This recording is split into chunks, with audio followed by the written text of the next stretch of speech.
Sebelumnya, saudara, jelang perayaan Trisuci Waisak 2022, umat Buddha di Kota Makassar menggelar upacara pencurahan air suci ke rupa Bayi Siddhartha.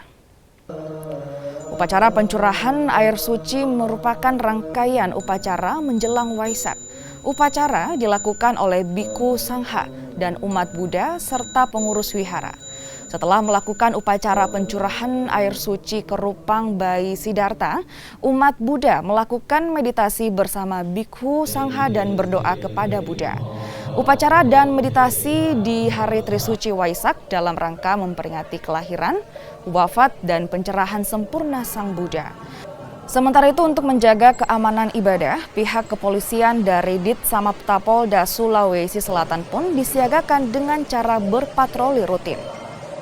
Persiapan untuk Waisak itu kita sudah dari minggu lalu, sudah mulai persiapan mulai dari pembersihan sampai perayaan besok dan juga sampai perayaan peresmian Setia Semiyangku yang ada di depan.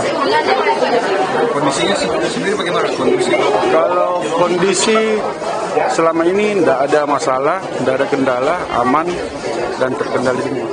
Jadi hari ini kita melakukan kegiatan-kegiatan rutin untuk melakukan patroli ke vihara-vihara yang akan dilakukan kegiatan oleh saudara-saudara kita melaksanakan ibadahnya. Dari beberapa kegiatan yang sudah kita laksanakan dan dari hasil pantauan kami di lokasi, termasuk dari pengecekan anggota di sekitar lokasi vihara yang kita datangi, ternyata situasi sangat aman dan terlihat sangat antusias dari warga masyarakat, termasuk di daerah sekitar vihara pun sangat antusias dalam hal toleransi.